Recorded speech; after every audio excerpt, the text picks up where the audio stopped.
Grace?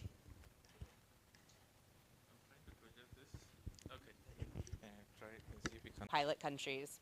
But Tajikistan is one of the smallest countries in Central Asia. It has a population of just about 10.5 million people. It's a lower middle income country with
NGOs, there's a lot of interest and a lot of activity in ed tech and digitalization innovation, but there just wasn't a lot of coordination.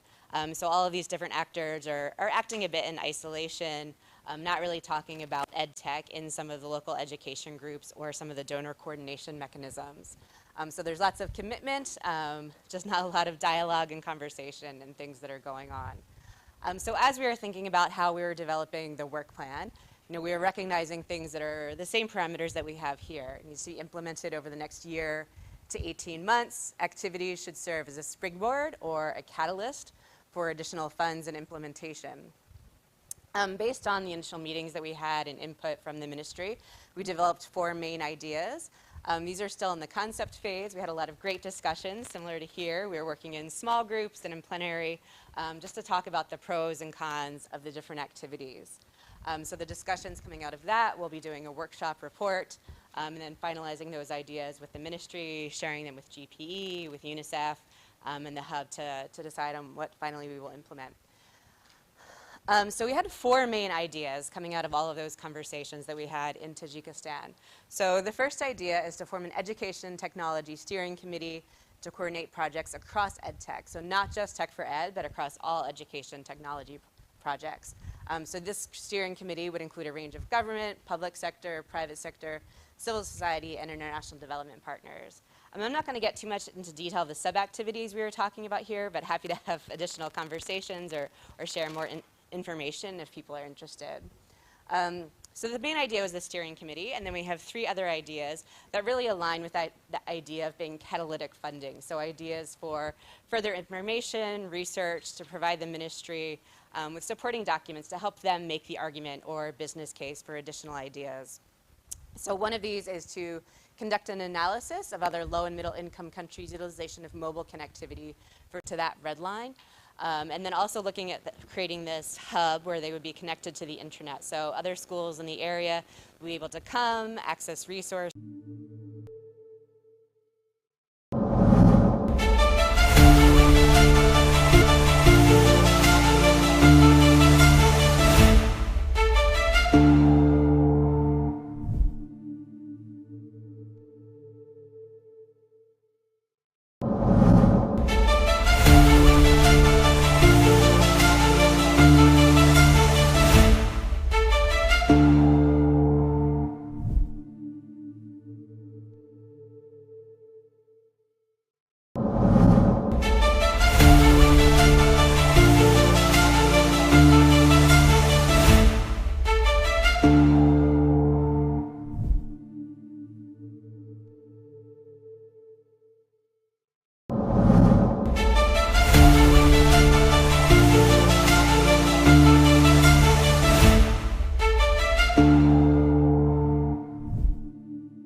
and I was teaching technology in England. So the first question is about how do you think about having quality content? How do you think about having quality content? I know you said there was some content. How do you assure its quality, that it is got rooted in cognitive sciences and sciences of teaching and learning? The second question is about I didn't get a sense of the support that teachers would get to take up technology. And we know this is crucial in any country to get technology being used well. Teachers need extensive support. And so I think I would like to know a little bit more about what the EdTech Hub is doing, both in Tajikistan and perhaps a little bit later on in Ghana, to improve the quality of teaching and learning. Thank you. Teacher continuous professional development is one of the core areas that we focus on at the EdTech Hub, as you probably know. So we have a lot of research that can support the ideas that we're talking about. And I think that's one of the things for Tajikistan in particular that we were thinking about for that cluster school approach, was making sure that teacher professional development is included in there and really thinking about how they are able to access that. Again, it's a mountainous area. It's very difficult for some of these teachers to get to these hubs of the major cities. So thinking about how that content can be made available, but again, thinking about what the quality is. Luckily, a lot of that background and vetting of the content has already been done. We had some really interesting meetings with the Aga Khan Foundation, with USAID, with UNESCO, and they've gone through some very intense processes for developing some curriculum supplement digital materials, looking at working directly with teachers, working directly with the Republican Center for Training and Innovation, which is their teacher training core center. And so going back and forth, and I know in talking to AKF that they had about a 2-year process to develop some of this content, including teachers, looking at scripts, working with videographers to make sure how that all translated, and then going back through the process to make sure that it all looks good for the final product. So I think that's one of the things that we're taking into consideration with that cluster school approach. But a lot of this is all just looking at the costing around it and thinking about things to include, but really working with partners in country to build on resources that are there. You also mentioned infrastructure, and the World Bank's GIGA project is also working in Tajikistan. So we're also looking at creating partnerships and making sure that we're synchronized with other programs that are there, so that way hopefully we can build on those, leverage those, and capitalize on those initiatives to leverage some of that funding. So GIGA, I think, is intending on connecting 40 to 50% of schools in Tajikistan. So that's why we're looking at some of these alternative methods to think about, beyond GIGA, how are those other 50% of schools going to be connected? Right. So every table has some sticky notes. If you have any concern, just put them. We will break the packing lots so that you can put them. We will try to address them before we close. But let's give Jessica the parliamentary clap. Oh, no, this one, we are going to the parliament. Yeah. Oh, let's do it again. Yeah. Good. But that doesn't mean I'll go to parliament, though. All right, so thanks a lot, Jessie, for that. But throughout her presentation, you can already hear some similarities from Tajikistan and then Ghana, looking at the presentations from St. Lord, from the ministry and other things. I see coordination is one of the key things that all of us want to really strengthen.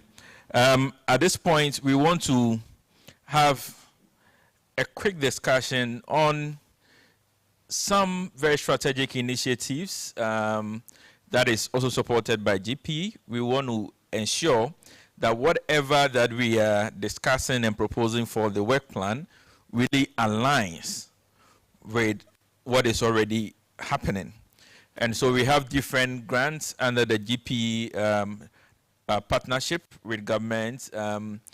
So we have the compact, we have the system capacity, and these are very technical languages, right?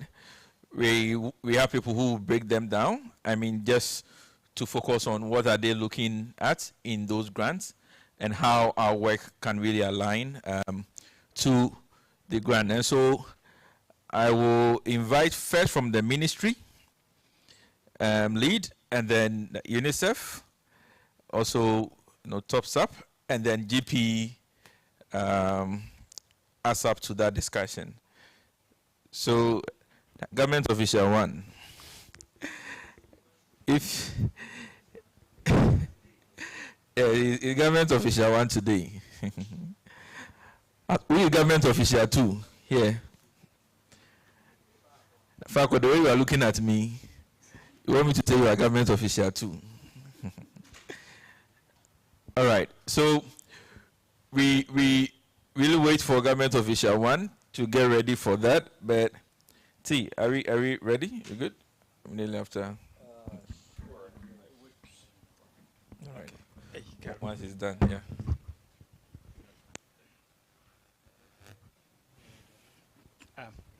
Chris, you can check. Hi, good morning. Government official 2. You're introducing government official 2. Who is that? But there's government official 3 here. Anyway, good morning. How was the workshop yesterday? How would you rank it? 1 to 5, 5 being the best and then 1 being the lowest. Quick one, what did they try to set up? Any volunteer? Your feeling yesterday? I was saying that we can do 90. You can do 90. Okay.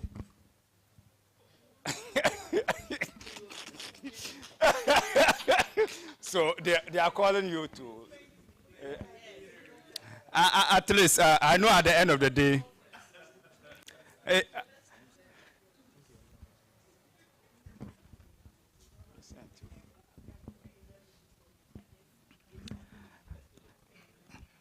I'm pretty sure at the end of the day we're going to have a validation session.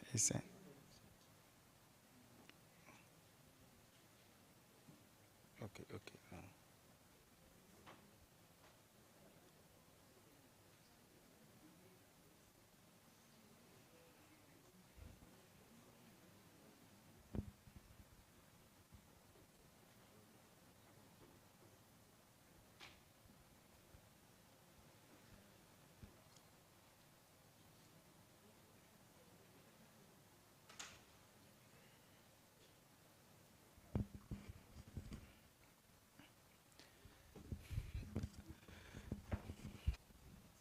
Okay.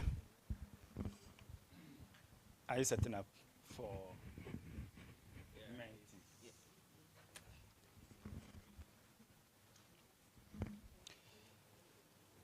So, ladies and gentlemen, whilst we are waiting for either Chris or Rudolph to set up, I want to introduce the GP system capacity and transformation and multiplier grants and what we have set out to do with those facilities or grants. The object is to ensure that at least we are able to identify opportunities to create synergies in this whole package of EdTech, multiplier, enhancing learning outcomes. So that is what I'm going to do this morning. So I'm going to keep it very brief, just to give you a broader perspective. But I'll spend some time to talk about the gaps we identify, especially when we conducted the enabling factor analysis. And I'm doing so that whilst you are seated, I want to engage you so that you reflect over how are we able to use technology to try to resolve some of these issues. Pardon? Okay, so you can now join.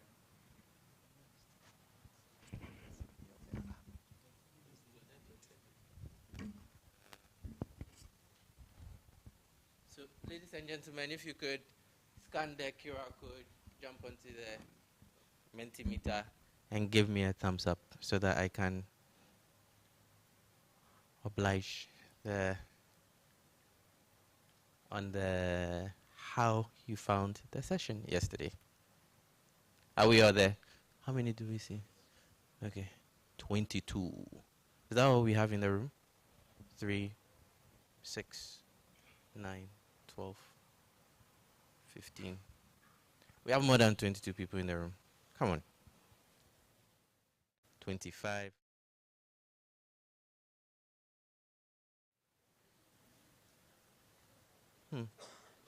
So we have 5, 8. Okay. Did you love it or hate it?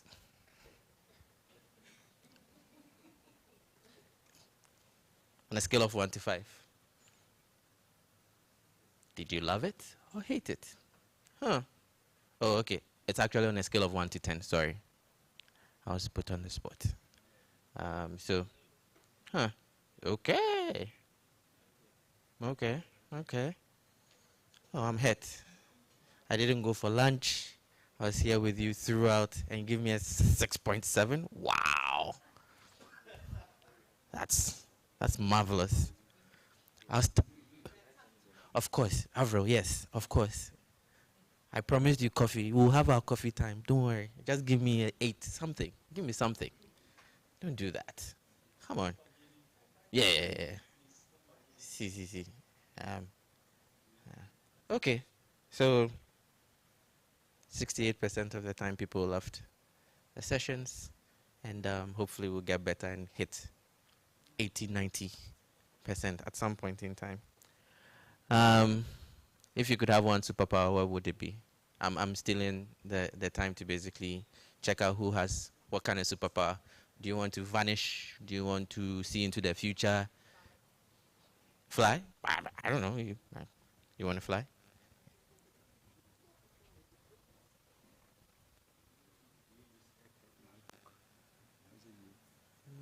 No. Read minds. Okay. Come on. Nobody. Okay, if you are not with your phone, then we have a problem. Come on. Evans. Do me a solid. Give me some superpowers. Yeah. I need some superpowers. Asia, are you giving me some super? Just one power, Asia, no. Know what tomorrow brings. I know which one you put. Come on.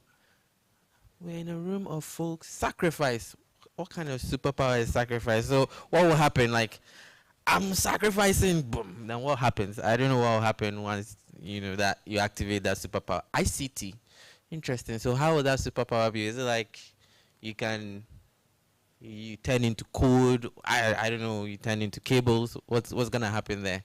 Control minds. Whose mind do you want to control? That is suspicious. I don't know. Predict. Okay. Change.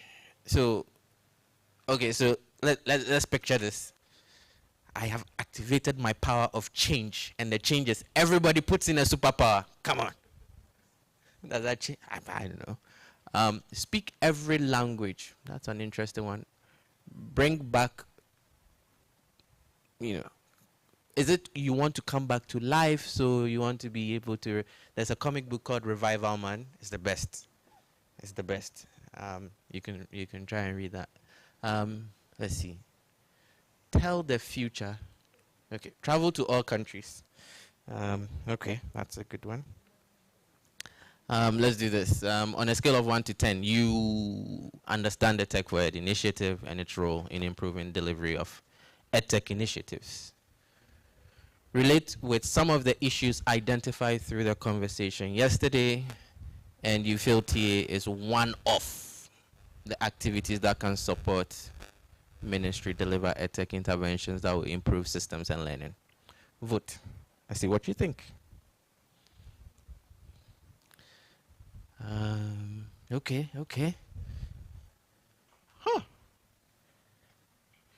Juan Pablo, your presentation was good. 60% of the room understood it.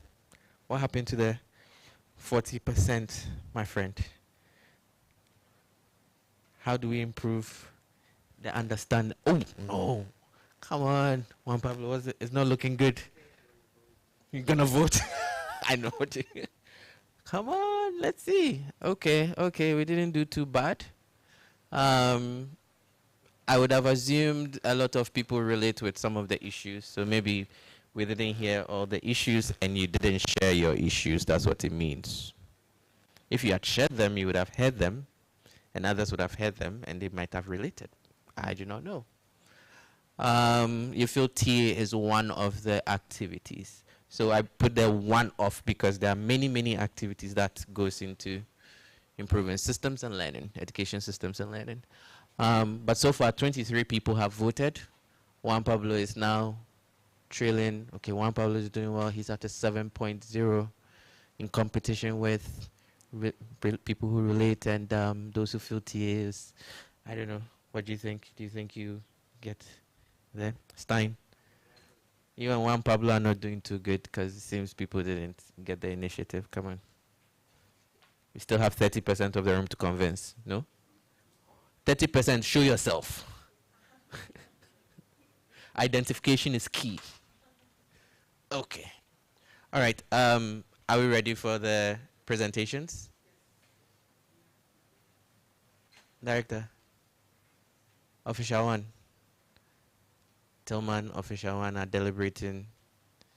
Are you ready? Is he ready? Okay, you can swap. Okay. Thank you so much for participating. I shall be back and we shall go into some work planning today. Today is just going to be all work and maybe some play, but mostly work. And as you can see, we've distributed some draft work plans. These are generally templates or framework that we put together. So it's not too specific. It's just going to guide the individual tables on how they build out their ideas for some TA activities similar to what we've seen in Tajikistan. And so as we have conversations around some of the GPE programming, we can dive deep into how we link yesterday's conversation around the 4 topics to today's conversation. So we are not missing out on anything, but we are bringing it all home today. Does that sound good? Wow. I had just one sad It's like, Senna, do you want to go to have lunch? That means he's not going to do it. Are we all together? Are we together? Of course, I will just give me a Okay. So, over to you. Okay. Thank you so much. So once again, as I indicated earlier, I'm here to introduce you to the grant systems under the GPE. I'm sure a couple of us here, we are aware of the program that we are preparing with the GPE, but to most of us, we are not privy to the content of such a program.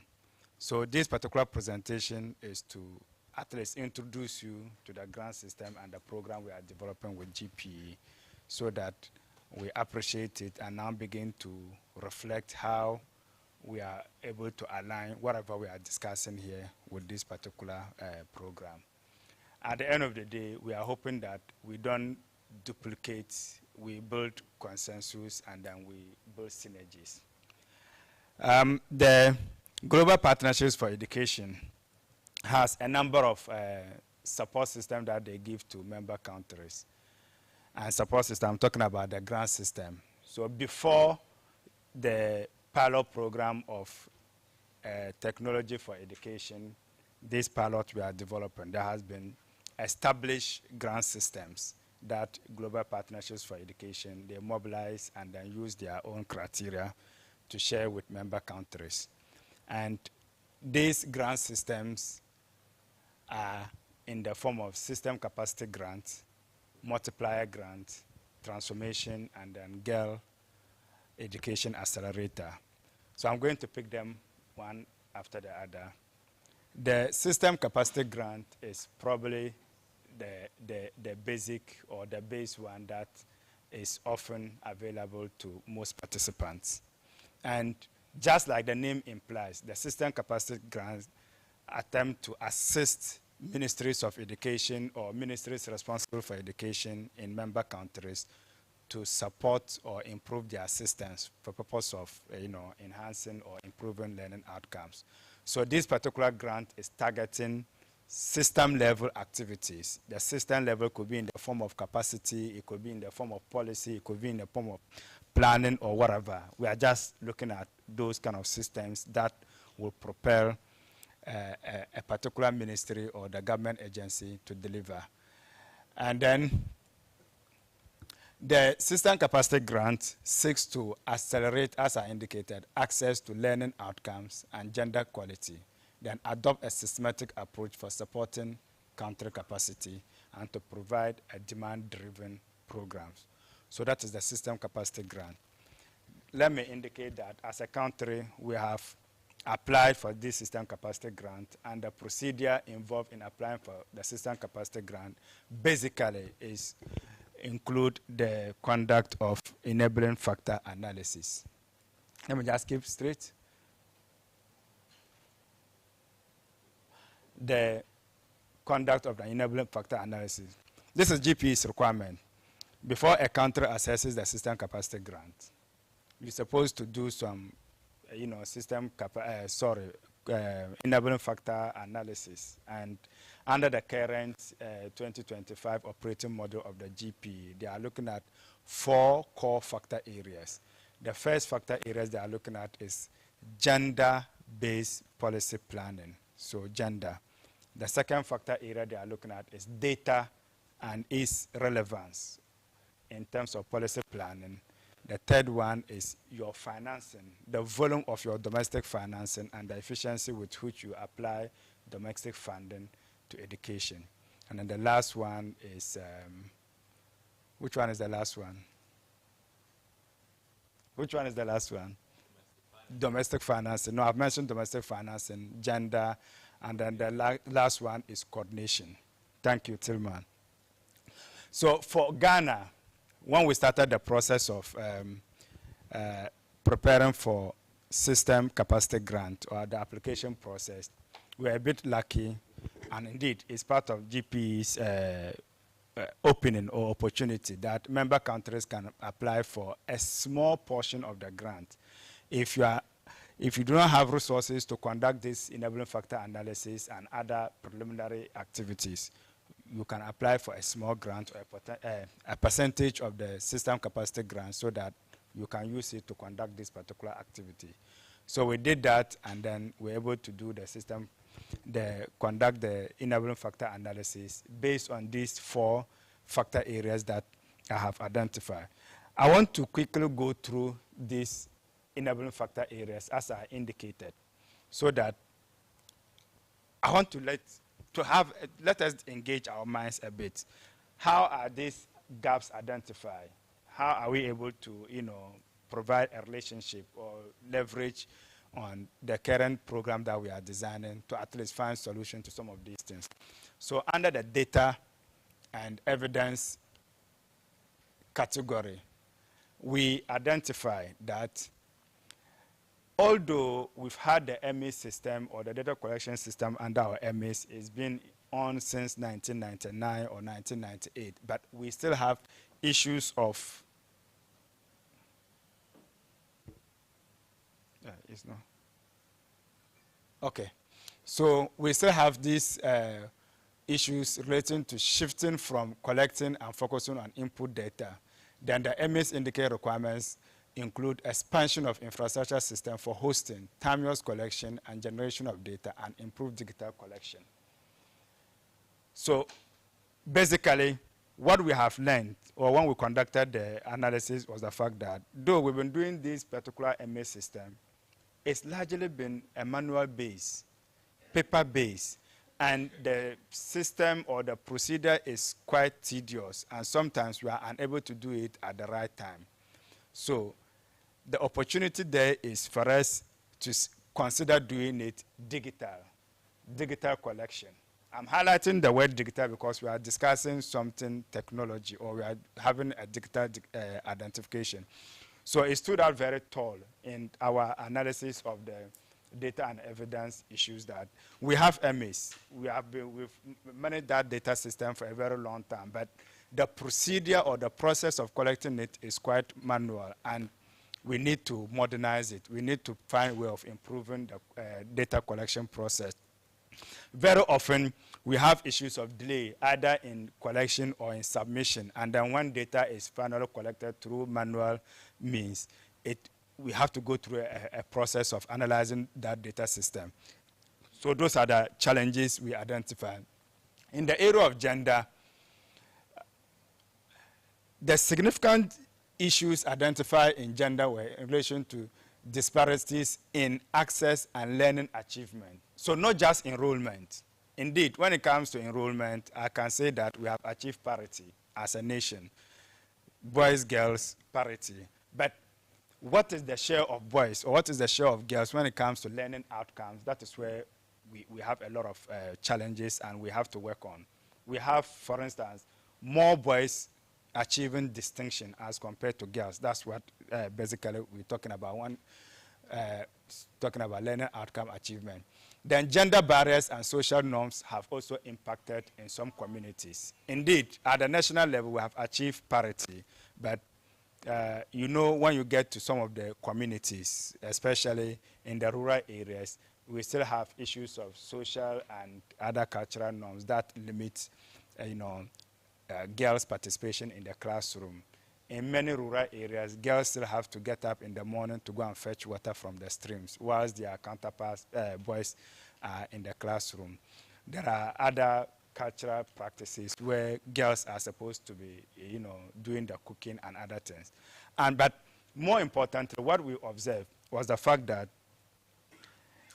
we need to work so much in terms of our content, the curriculum. It is very common to find Kofi is playing football, Amma is cooking. It's still very common. For those of us who are not Ghanaians, Kofi is a male name. Which one? Yes, I will repeat it. Kofi is playing football, then Amma is cooking. Yes. So for those of us who are non-Ghanaians, Kofi is a name of a boy. So when you say Kofi, you are referring to a boy. Amma is a girl. So, a boy is going to play football, a girl is cooking. We still have those things reflecting in some of our content, and I think that these were some of the things that we identified.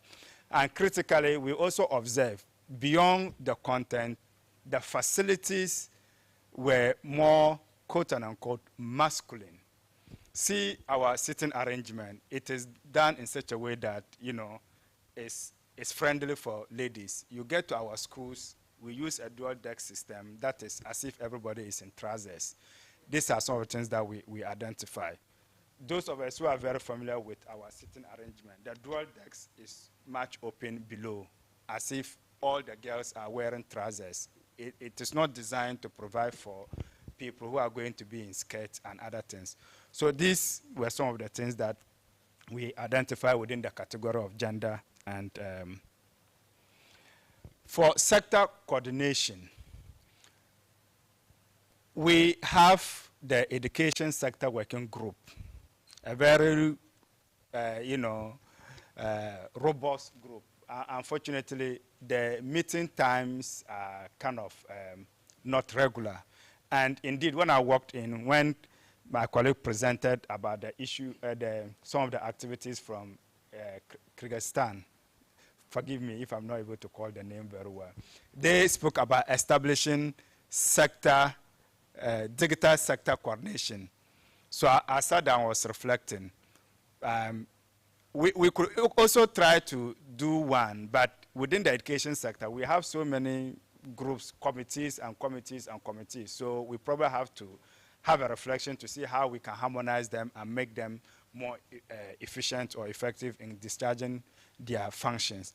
If each of these committees or coordination bodies are supposed to be meeting quarterly, trust me, we spend the whole quarter doing only meetings, and we're probably not going to have any time to meet. But that notwithstanding, we identify coordination as one of the issues that we have to work on. Not just intra, but we also need to work inter. So coordination mechanisms between Ministry of Education, Communication and Digitalization, MEST, coordination mechanisms with Ministry of Health, with gender, children and social protection, and all those things are something that we have to look at. And indeed, in designing our STEM policy and ICT indication policy, this particular issue of coordination has really helped us in trying to reach out to the relevant ministries, and the engagement process was quite robust to ensure that we bring on board all the specialized ministries in these particular areas. Domestic financing. This is how we do it when it comes to domestic financing. So two basic criteria, or probably three. Percentage of public expenditure excluding debt financing. So this is it. So, no, this one is percentage of GDP. So the percentage we are spending, the percentage of our GDP we are spending in education is reducing. There's a global benchmark which is supposed to be about, is it 7%? Tillman, 7 or 5%? About 7% of your GDP should be spent in the area of education, but we are doing low and then we are reducing. So that beyond that, if we look at percentage of public expenditure, the percentage of your budget, your natural resources spent in education, we are doing far less. We went as high as 21%, but we are now coming down to about 10% or so, to about 10%. And the global benchmark is to do at least 17 to 20%, but we are not even within the minimum. So these are some of the challenges or the issues that we identify. So put all the issues identified together, we developed what we call the compact. The compact was more like a document and a commitment by government, development partners that to ensure that we improve learning outcomes and probably work to overcome some of these issues, we are committing to do a broad line of activities. And these, our compact areas,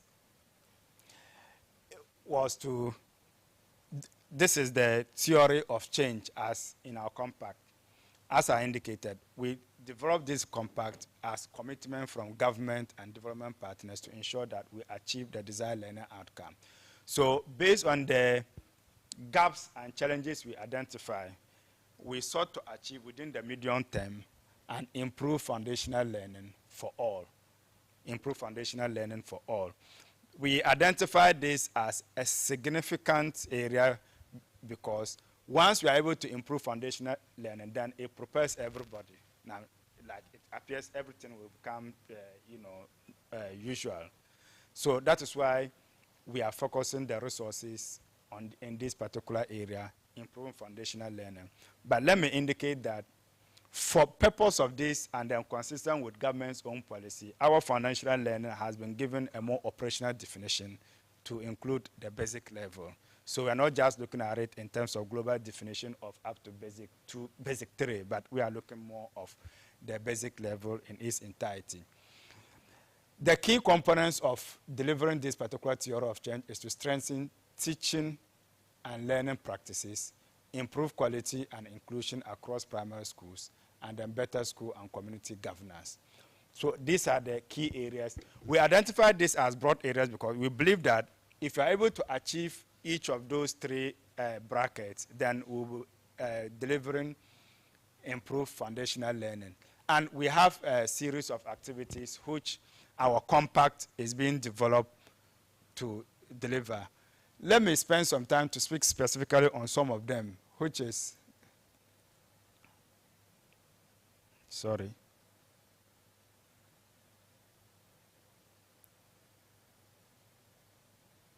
I can hardly see. More schools consider safe and violence-free schools with teacher. I'm not able to see very well. It's quite hazy.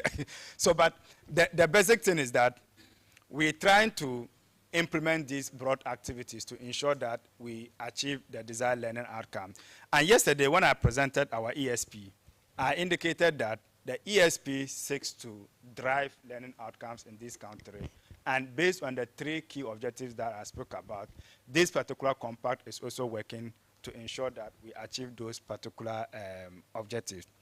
But for emphasis, the challenges we identify in conducting the enabling factor analysis has guided us to come out with this particular proposal. And I want to believe that this program we are developing today, yesterday and today, Tech for Education, will also feed much into these particular gaps, especially when it comes to issues of data, when it comes to issues of, gender issues. What digital or ICT-based programs that we can put together to ensure that, we are able to get more girls also achieving the desired learning outcomes. I have indicated that in terms of access, boys and girls, we are doing well. But when it comes to girls and boys' share of achievements in academic achievement, learning outcome, that's where the disparities are. So these are the few things that I want us to highlight, and then maybe we can spend some time to have some reflection, how we are able to use technology in education or EdTech to try to find solutions to some of these gaps as identified in our enabling factor analysis. I thank you so much.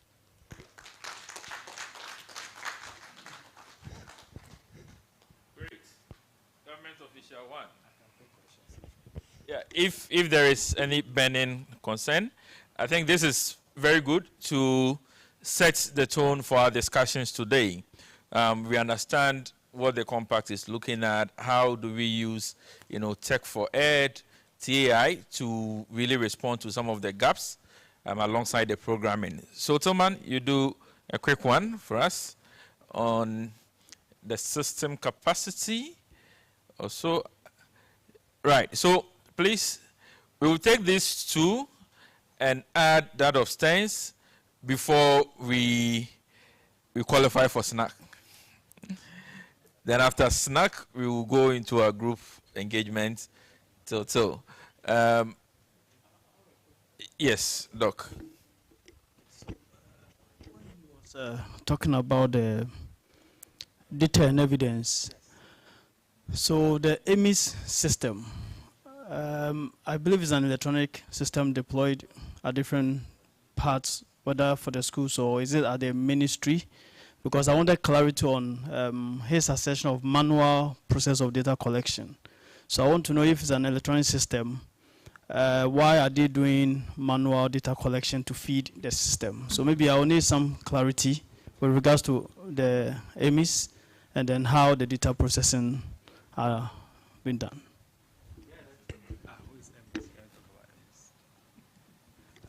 Do we have EMIS? Okay. Okay, thank you very much. The EMIS system is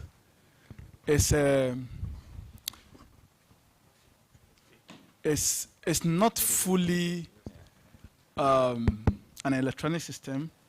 The management level is fully electronic. However, the collection was paper-based until recently. I think somewhere 2022. Then we started using mobile collection tools like the Kobo to do the collection. It's a census, so it is done almost at the same period of time. And then the data sits at a central point at the ministry where the analysis is run. It is not like the tools are with the schools anytime they can. It's not an administrative one that they, throughout their operations, they are gathering. And so that is where we are moving to. We don't want it to be like a census, then you block a certain period in the year and you gather all the data that could have been gathered daily. Student attendance, you don't need to wait till the end of the year or 1 year, then you gather data on student attendance. So that is where we are moving to, but we are taking a step, one step at a time. We used to have a paper-based, voluminous, about 45 to 75 pages. Now we've moved past there. We are using the mobile tool to collect, but it is still census. However, we want to go the administrative one where the daily transactions are fed directly into the system, and then real time you can have some specific indicators that you can track: teacher attendance, pupil attendance. And one weakness is that we realize that we need to identify each learner uniquely. We need to identify to be able to do those kind of predictions and real-time interventions. You need to know the learners. If you ask today how many learners do we have, we'll give you different figures, but at least a system that will identify every learner uniquely throughout KG to whichever level that our interventions can reach can be a starting point. And I'm very happy to hear that just yesterday, my kids told me that their school said they should bring their birth sets, and that National Identification Authority is starting to generate ID numbers for them. So it means there's a national ID number that we can rely on even at the school level to run the system. So that's where we're going. Thank you. Good. One more question.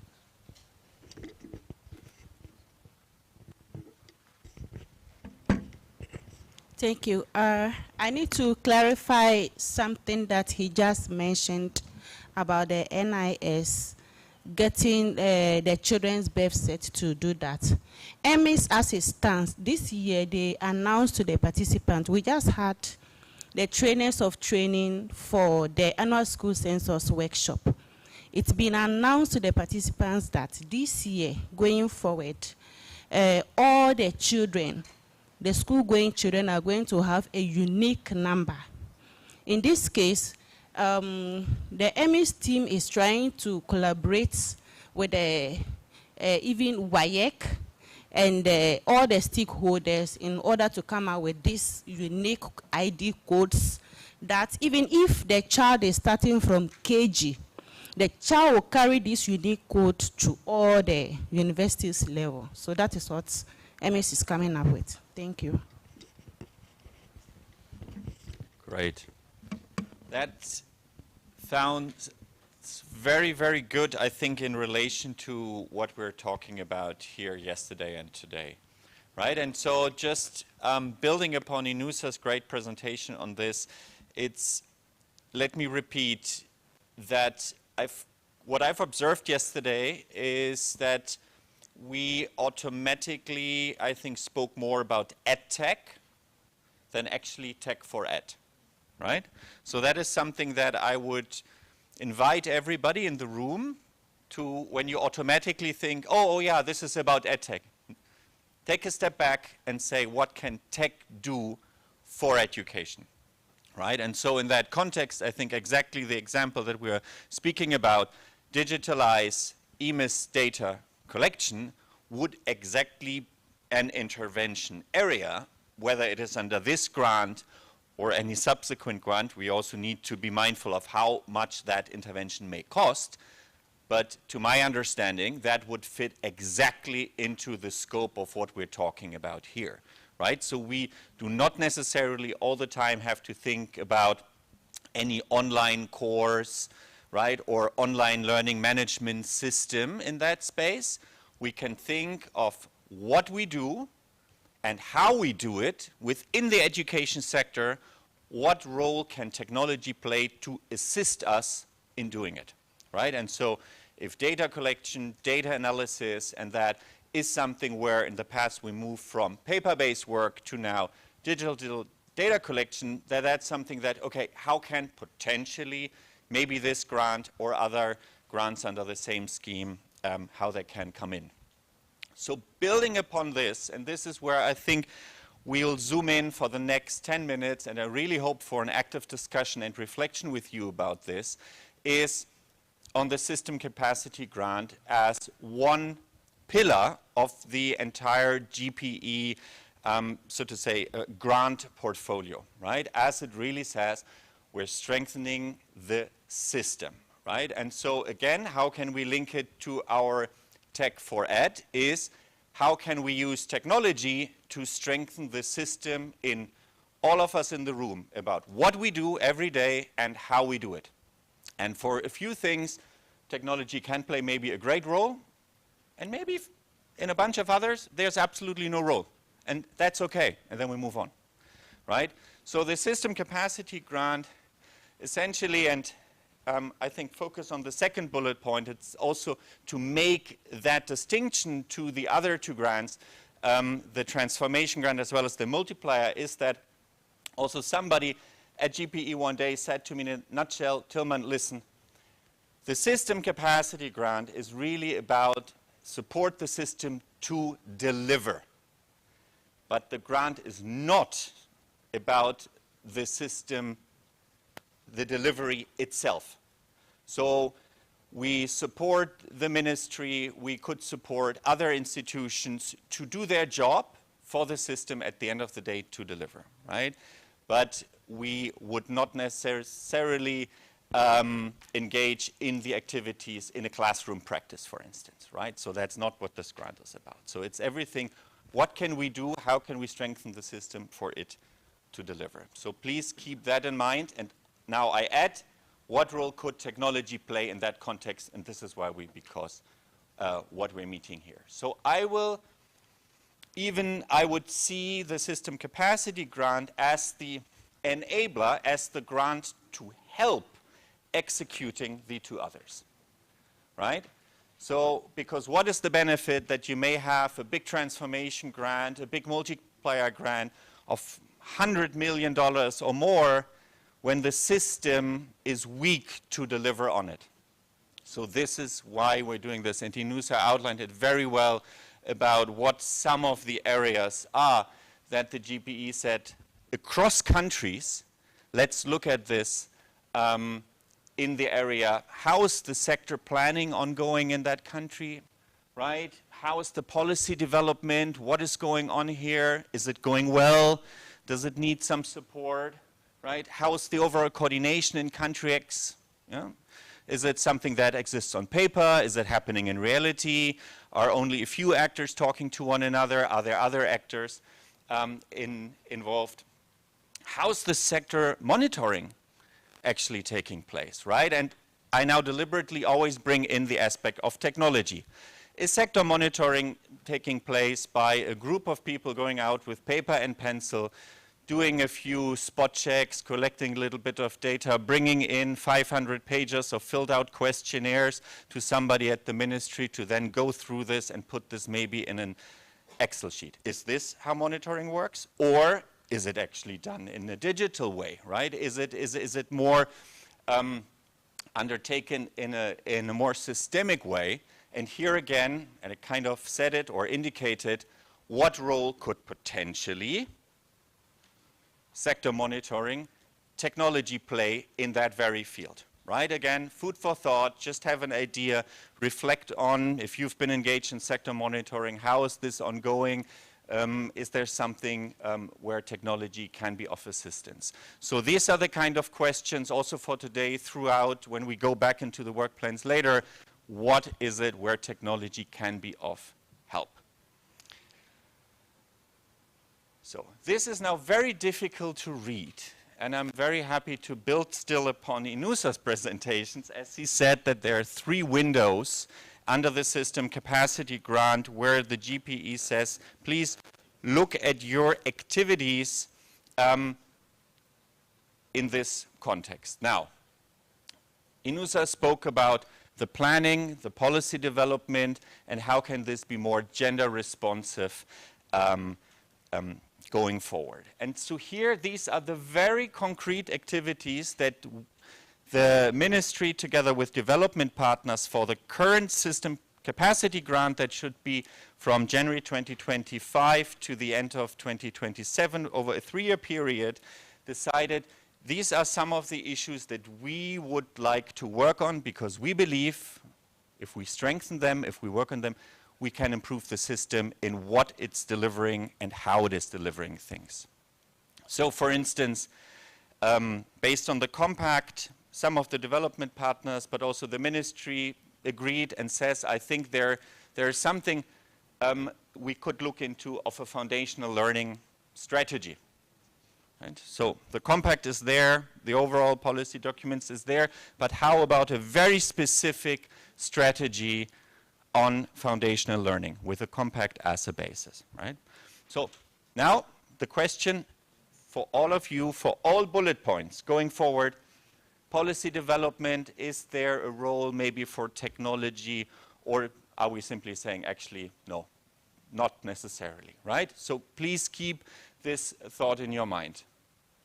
We speak about, and I take up a few selectively, sector-wide monitoring for the education sector performance report, the annual report about how is the sector performing, data needs to be collected, how's it being done, and could technology be introduced here, or the existing technology that is being used, how can this be strengthened? And again, could this grant the Tech4Ed initiative be won? So it's about monitoring, it's about data collection. We then, as Inusa also indicated and made the example about gender assessment on teaching and learning materials, right? That we would like to see in order also to respond to the overall focus on a system being more gender responsive, is to look at the curriculum and to see how are gender roles portrayed here, how are stereotypes even cemented, and then giving recommendations of how can we go forward, what needs to be done to really ensure that the teaching and learning materials are more inclusive and do not strengthen existing views and exclusion mechanisms. Then, and here again, that'll be an assessment, that'll be research work, quick thinking, technology. Is there something that could be supported here, and is it of relevance to our discussion here today as well? Review of the education sector medium-term development plan 2025-2025 was another activity that stakeholders said, we have this, great thing, let's review it. Let's see what we can do about this to inform the development of the next. So these are just under the window one, the few first set of activities where I invite everybody, think to what extent technology may play a role in order to strengthen the work, the delivery on those activities. A few last activities under the very same window, think about, we're still at planning and policy development. To put that in a nutshell, is that education in emergency are a few areas where the ministry and development partners said that this is an area that needs to be strengthened. I think we all remember very well what almost happened about 1 year ago with the dam spillage and then the flooding of districts, children out of school. And so here the kind of capacities, working group exists, needs to meet more regularly. We also see that maybe the overall planning could receive some information of how this can be done more crisis sensitive and resilient within the education space. So how can we feature that? And there is also, of course, a partnership compact midterm review. Again, technology may play a role in supporting the undertaking of those activities, or may not at all, right? And that's perfectly fine. It's just for everybody in the room to be aware as we go forward to think about this, to make those connections, right? Because ideally we should build upon something that is in the system capacity grant so that we create synergies here.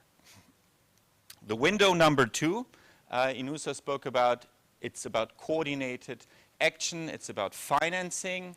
So here, as you all know, we have the National Education Week, so there will be a support under this grant for the next Education Week. We also introduced some sector planning network meetings, a group of planning offices from various ministries coming together regularly to exchange and see what can be done for education.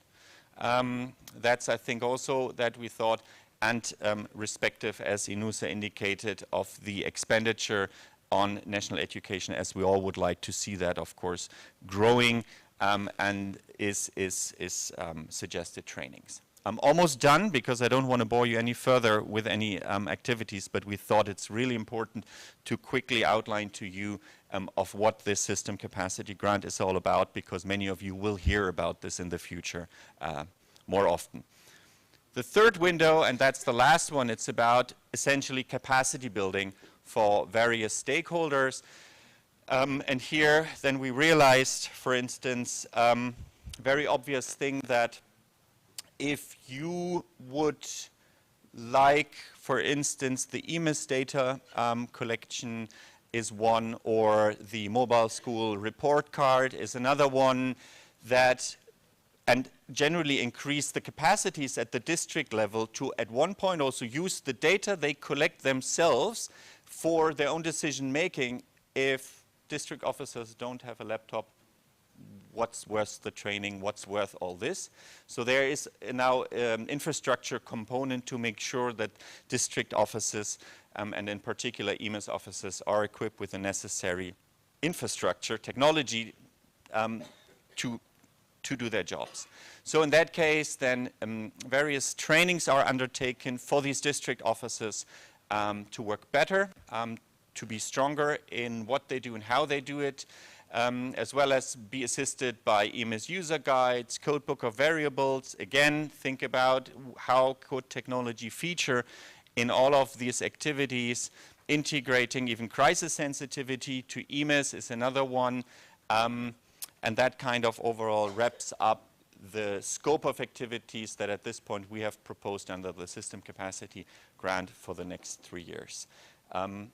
You may have forgotten already a few activities that I mentioned on slide 1 and 2, so to say, but keep this in mind throughout. How can technology can be assistance of those activities and the others I presented for us going forward, to consider it as an enabler for that.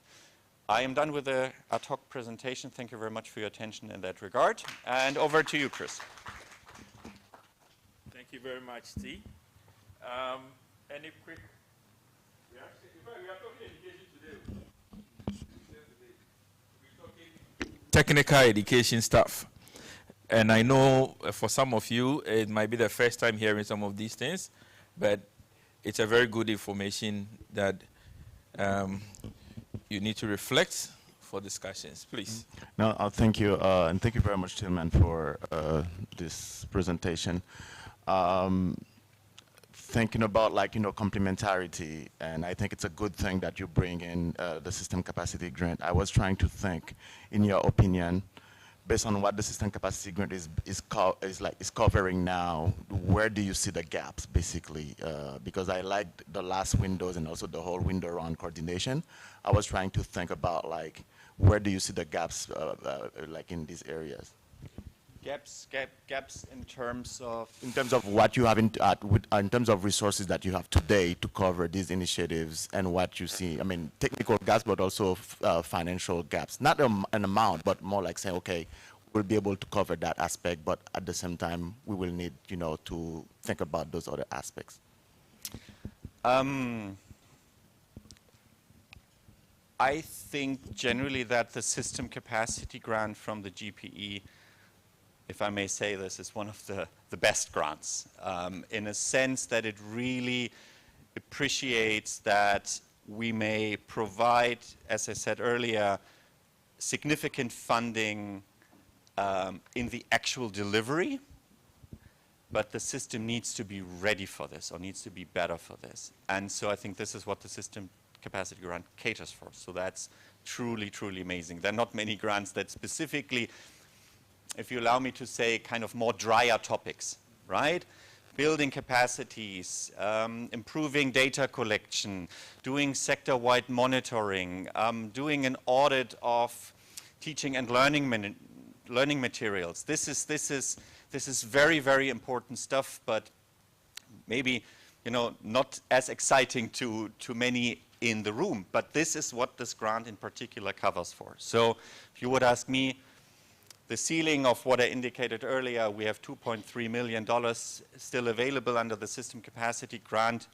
I'm happy to take this separately. If we could increase this, great, right? Because these are the grants that I believe matter really to strengthen the system. So in terms of that, always welcome if there was more funding available for those things. But overall, I think programmatically, we had to make, of course, choices in what we invest into. And I think so far, in USA, we have a good balance to also respond to the GPE's overall demands. In terms of, please look into gender responsiveness, what can be done, national level, district level trainings, the gender assessment. So I think that's something. We also seen that there have been emerging issues on education in emergency. I think the grant tries its level best to respond to that.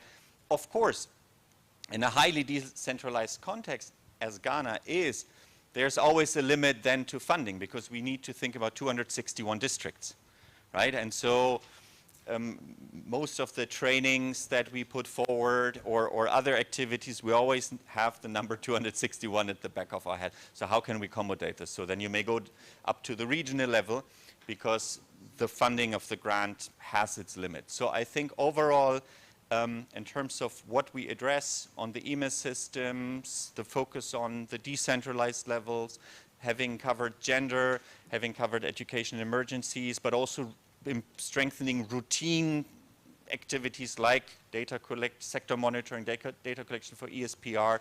I think overall we have a very rounded system capacity grant going forward. But yeah, a few choices in terms of numbers and so on had to be made. But overall, I think that's something we okay. Thank you so much, Tillman. Let me add still on the issue of gaps or whether we have enough resources. So as Tillman explained, we try as much as possible to develop at least the base documents. If it's a policy, if it's a strategy, then we try to develop it. And then given the resources we have at our disposal, we can only build capacity of a few, a sample number, normally targeting national level stakeholders. But I want to pick on the issue of education in emergency, and I'm interested in that particular one because of the level of stakeholders and development partners in here. Tillman noted, and we all bear witness to it, last year when we had the Akosombo Dance Village, the level of havoc and destruction done to schools in those areas was beyond measure. So we consciously developed this contingency, education in emergency contingency plan to at least prepare our school systems so that as and when there are emergencies, they know the protocols to follow to trigger emergency response or emergency issues. But it is not enough to just have the document. We have to take it out there, build capacity of education managers, build capacity of head teachers and also community members, because the emergency will happen at the community level. So it is not enough to just build the capacity at the national level. In addition to that, that particular document calls for the provision of certain basic facilities or items so that, one, to ensure that kids who are affected, they continue to receive the benefit of education. They continue to have teaching and learning at least will continue. And over the years, UNICEF has been very supportive in the provision of school in a box. Am I right, Chris? Yes. School in a box. Last year, very helpful at Akosombo. Development partners here, if you can work together to at least have a stock of this school in a box, I think that it will be very helpful. And beyond that, because we are discussing technology for education, what else can we do to ensure that if, for instance, a school is flooded or a whole community is flooded, but they have decided to use a school as a safe haven, children will not be able to go to school. We should be able to continue to deliver teaching and learning. So this is just the aspect that I want to put emphasis on. There's Gates Foundation here, there's Jacobs Foundation, everybody is here. Please, let's have a discussion so that we see how we can provide some of these facilities to ensure that learning continues in an emergency. No, thanks. I don't want to spend more time on this because I think we probably need to move into discussions. But just to add on to this, so what Tilman talked about, using that very useful visual, explaining what the system capacity grant is meant to be for, as he explained very well, is to support sort of from a system point of view, system strengthening point of view, to make sure that the implementation of the multiplier grant and the system transformation grant, lots of jargons, but basically this is going to be a large-scale program managed by the World Bank as selected grant agent, focusing on the key reform priority that was identified within the compact that Tilman was referring to, which is foundational learning for pre-primary education and the early years of primary education. So that's going to be the key priority for that program, financed by GPE and other funders. So the Jacobs Foundation is co-financing this. UBS Optimus Foundation is also co-financing this. So it's a program, it's a large scale program, I think up and above $150 million. So that's now up for board approval the coming months at GPE. So I think at some point in January, Ministry of Education, correct me if I'm wrong, that this program hopefully will start. So what we're discussing here, I think, or trying to do is sort of seeing where we can link this smaller TA initiative on technology for education to that larger program, whether it's through the system capacity grant or directly to that larger scale program. I think if you have a small initiative like this, it's important to align it for anything that might come out of it. In terms of studies, research, capacity building can then be further scaled up within that wider program. But I think it's important to keep in mind that the key priority of GPE's funding in Ghana for the coming years is foundational learning. So through that program that is managed by the World Bank, and that many of the development partners present here, including of course with the Ministry of Education, have contributed to the design for. So we're interested at GPE to see what you guys think is useful in terms of linking this smaller initiative to that wider program. So this is sort of what we're trying to do by showing this presentation. But I think maybe good if we could move on to the discussions in the groups, I think. Thanks. So Stan, that's your presentation, right? Okay, great. Thanks for summarizing everything for us. Government official one, thank you. Tilman, thanks for those great presentations. I think we have earned our snacks. So please go grab a snack. Just 30 minutes. We get back, and then we get into our group work. So bon appetit. Right.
I will say that you have encountered at least one of these issues, or you have programs addressing one of these issues: gender inequality, sector coordination and support, governance, funding strategies, education management, information systems, teacher training, literacy and numeracy. So it's fair to say that at least 4 out of the 6 areas people are quite familiar with the issues that come with. And here you can vote on all of these things as well, which generally says that in this room, if we were to dive deep into coming up with some TA initiatives based on these issues, we should have a good amount of contribution coming into it, a good healthy conversation coming into it. So this is generally to basically help you situate yourself in the issues, not necessarily the technology, but the issues, right? So that when we move into the group conversations, we are speaking to these things based on what we know. Now, if you get to a table where the conversation is becoming a predominantly, let's say, FLN related conversation, and you don't have a lot of insights into the issues, please ask, because this is also a learning opportunity for each and every one of us. We might hear things we haven't heard before, we might learn new things, we might also share new knowledge, right? So keep that in mind as we go through these things. Now, we move to the next one. So, the framers of the compact, reviewed these issues and identified some areas. This is not holistic, it's not exhaustive, let me just say. Digital tools for teaching and learning, data system improvements, and there's a lot of data systems, I can promise you that, that needs improvement. And there was the conversation about student identification. There's also a conversation around defining definitions, right? Because the definitions go into how you actually determine how you count, right? So how do you count a student versus how do you count a school, and so on and so forth. It is related, right? Community and parental engagement and partnerships with edtech providers and implementers. Now again, these are not exhaustive. So in your line of work, if you feel there are some potential opportunities or interventions that need to go into some of these things, these issues that we've identified, trying as much as possible not to decouple it from the broad educational goals and vision, it will be helpful for your table as well. Now, let's do some grid work. So this is basically looking at the 4 potential areas that have been identified as we were talking, as framers of the compact were talking through that. And I'm curious to see what you think along these 4 areas. What is the level of impact versus the level of effort in doing something, an initiative, or you could either an initiative or a TA initiative, or just generally just delivering on these initiatives. What do you think the level of effort is? Now, is it very high? Is it low? And what do you think the impact of that would look like on our education system? So I see people with their hands and not with their phones, and that is problematic. And throughout the conversation, I've been saying, pick your phones and please vote. So please pick your phones and vote if you can. Let's see some people. So we have partnerships. Requires high level of effort, and it has a high level of impact. It's neck and neck. Oof, I was about to say neck and neck with data systems. Now we have digital tools for teaching and learning coming in. Community and parental engagement is not so difficult, and the impact is kind of low. Interesting. Any more votes? Come on, come on, come on. Let's see votes. Scan the code. Let's vote. I see only 2 people. Come on, let's not do this.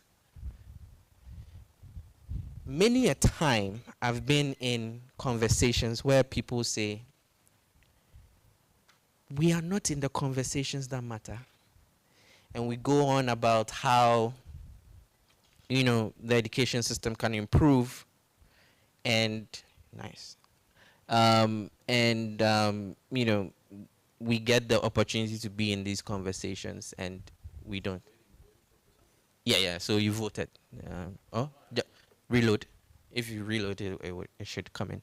And we basically come into these conversations, and this is the opportunity for us to contribute and push towards some action.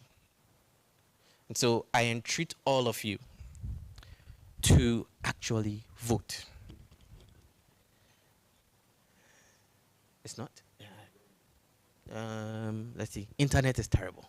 I'll blame internet. Connectivity. Yeah. So, because I see 27 people and I see some votes. And I'll say, all my life I've dreamt of being in a room like this. I've dreamt to be part of a conversation like this. And guess what? I'm in a conversation like this. And I'm sure all of you have looked forward to being in a conversation like this. So if your phone is on the voting page and you can't vote, please vote. Because this is one of the highlights of some of the things you wanted to achieve in your life. I hope, because it's definitely one of the things I wanted to achieve. And I'm happy to be here. I would say that. So, okay. So it seems there's a high level of effort, relatively high level of effort in doing a good number of these things. Oh, now I see 31 people. Nice. The previous places I saw 27, 25. Now I see 31. I think my petition is working. But generally what we are seeing here is that we feel that all of these areas, and I'm sure most of the other things that you might discuss at your tables would have, a high level of impact, but the level of efforts might also vary, right? And so as you break into your conversations in thinking about TA initiatives, one of the things you would need to think about is rank them in terms of impact, effort, because at the end of the day, if you had to choose the one thing, you would need to make a decision. The one thing, you would have to make a decision, right? This is generally telling us where the room is at. However, as you break out into your sessions, your work groups, you would be forced to come up with one decision. Of course, we have 7 tables, so generally there'll be 7 ideas coming across, and we can't have multiple. So the one, just to keep that in mind. Okay, so now we saw a list of things. Has it changed? Are folks seeing this? Yeah, go for it.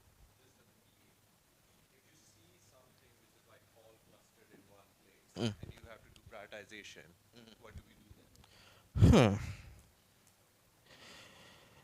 What do we do if we see something that's all clustered in one place? That's a good question. I would say, first of all, we need to break it apart into its various components, right?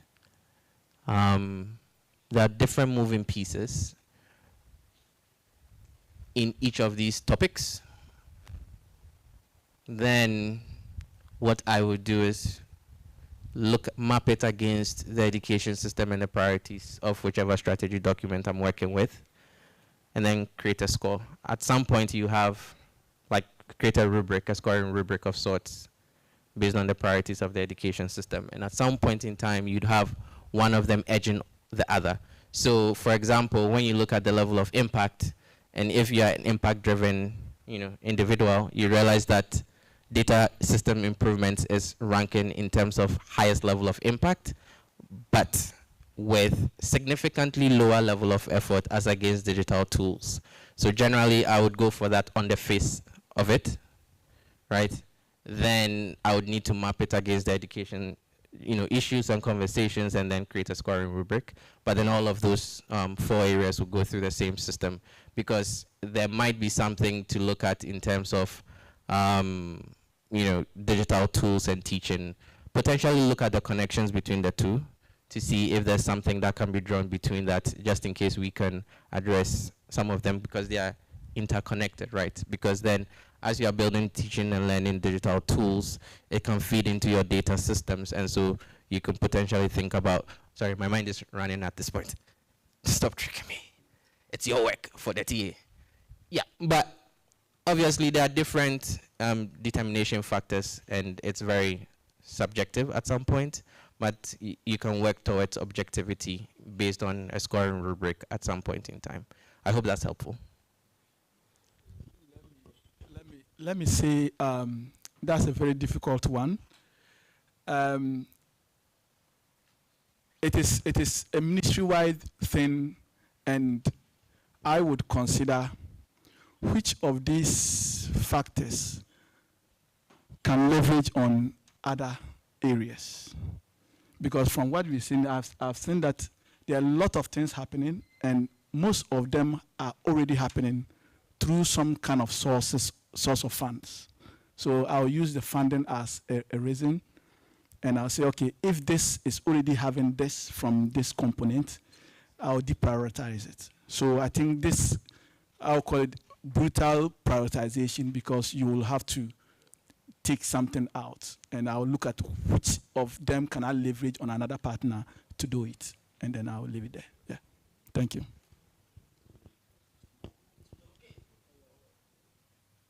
So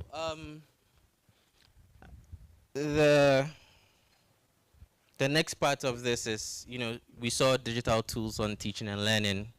We saw data systems. We saw parent and community engagement. And the last piece we saw was partnerships with edtech providers and implementers. So these are the 4 main things we've seen so far. Based on this list, and this is just Rudolph looking at the strategy document and quickly extracting something. Based on your experience, what do you think is missing that should be on that list if we were scoring? Or if you feel there's nothing, you can basically say there's nothing. I should go back? Okay. So this is the list. This is the list of 4. Digital tools for teaching and learning. And we are just 2 more slides to breaking into work groups, just to mention. So we have digital tools and learning, data system improvements, community and parental engagement, and partnerships with edtech providers and implementers. Are we okay? Can I move on to the next? Okay, cool. All right. So capacity building. Okay. Any more? Any more? See, at this point, I had 31 people on a slide. So it means that I need to see 31 people as the baseline for this slide. And then we see how many more we can get. Digital tools for pedagogy are just inputs. We need concrete to be concrete on how those tools are used and outcomes. Evidence gaps, peer-to-peer support, clearer planning, digital literacy. Okay. 7 people, 7 comments.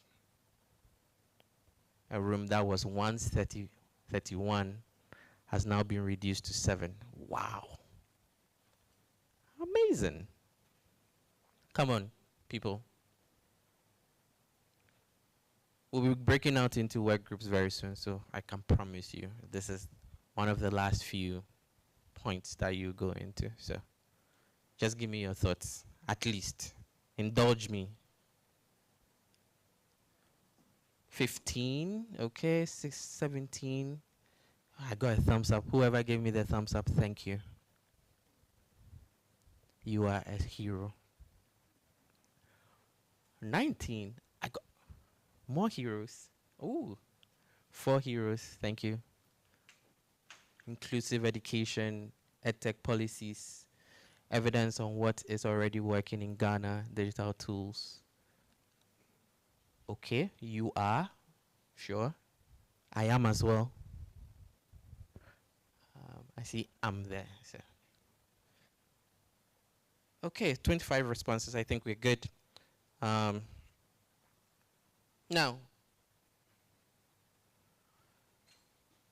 back to what we did yesterday.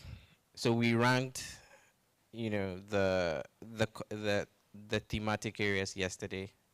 And as Petrine mentioned, that priority is on FLN. It's not that one is more important than the other, but similar to what Asia said, it unlocks a number of things. So we went from FLN to data systems to then assessment of the ESP and then into 21st century skills. So now we've gone through the compact as well. So we discussed some of the areas of that particular strategy document. Now, what is important is to decouple yourself from GPE compact and look at it in the sense of what Ghana sees as its journey towards an effective education system. And so these initiatives are put together generally to drive conversation around strategizing and prioritization and then work towards that. So this is what the country is looking at. And we discussed 4 main areas yesterday. Now, when we look at where the country is going from a strategic standpoint, where do these actually sit? Right. So we have FLN, 12 people. Ooh. Okay. Interesting. So we have FLN, again, reigning supreme. Not supreme in the sense that it's better than the rest, but more so it's a critical priority for the room. So I guess my question is, you know, should I ask a question? Can I ask a question? I've been asking questions, I know, I'm sorry, but can I ask a question? I need some feedback. Sure, I should go ahead.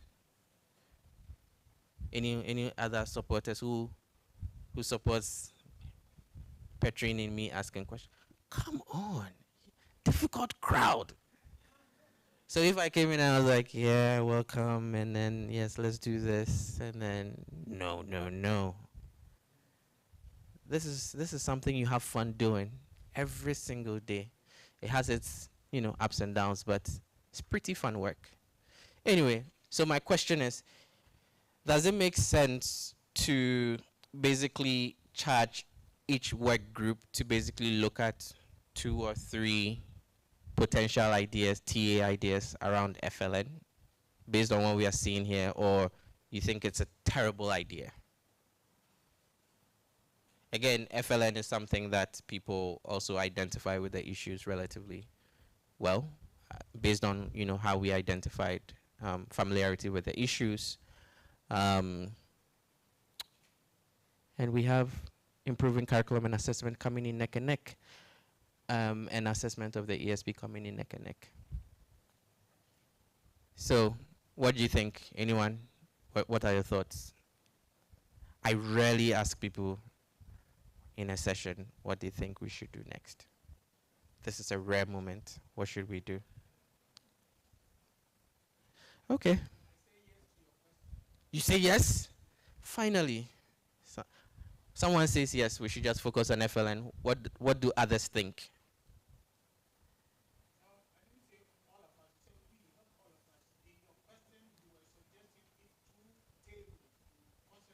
Not 2 tables. Not 2 tables. The whole house. Yes, my client.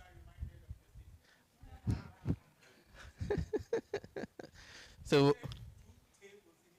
okay, I retract 2 tables and I move to the whole room.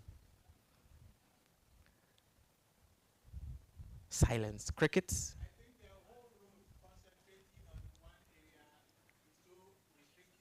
Okay. Okay, 2 or more. Okay, so I think I wanted to build on what he just spoke about. I think if you check the numbers relating to improving foundational literacy and numeracy, it's also because of the reflection we've had so far on the need, which is making sure that at least everybody is reflecting around poor learning outcomes, and also looking at some of the data that has come over the years in terms of EGRA, NSC, and all that. But specific to the task that we are being given, if I listen to my colleague here, what he drew our attention is if we prioritize based on just the need, probably we may just be towing one side. But if we also look at some complementarity regarding other interventions, probably we may even realize that we need to look at other areas other than foundational literacy and numeracy. Probably there would have been some existing resources and other things that we can leverage on without necessarily putting all our efforts. So I would suggest that we give ourselves at least 2, so that we will have, especially if you look at the STEM, it may go beyond, in as much as we have some interventions in the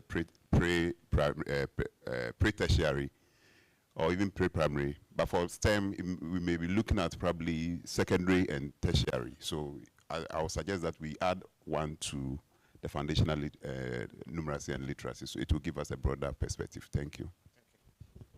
That's perfect. That's fine. I'm open to ideas. And also keep in mind that taking 1 or 2 or 3 doesn't necessarily mean that you cannot look at complementarity. It will be suicidal to not look at that, right? So let's just be clear.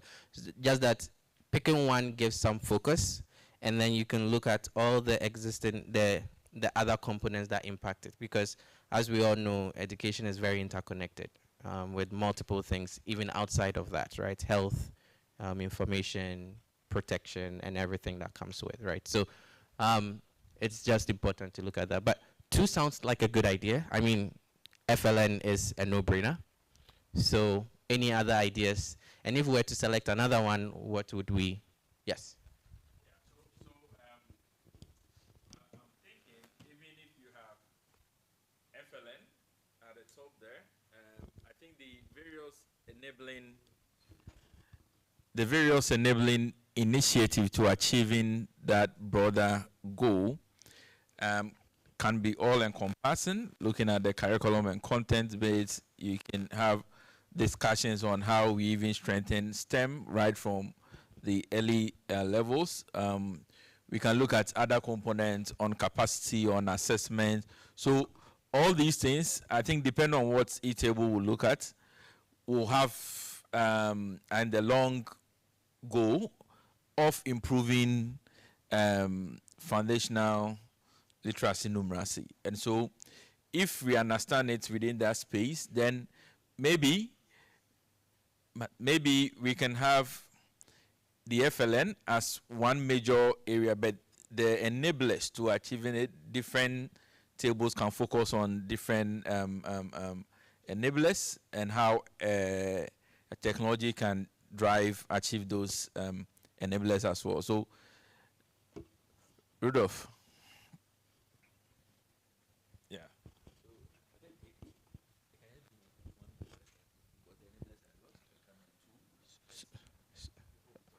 Okay. Any more thoughts? 1? Okay.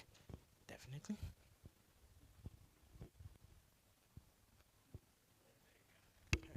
Thank you, Rudolph.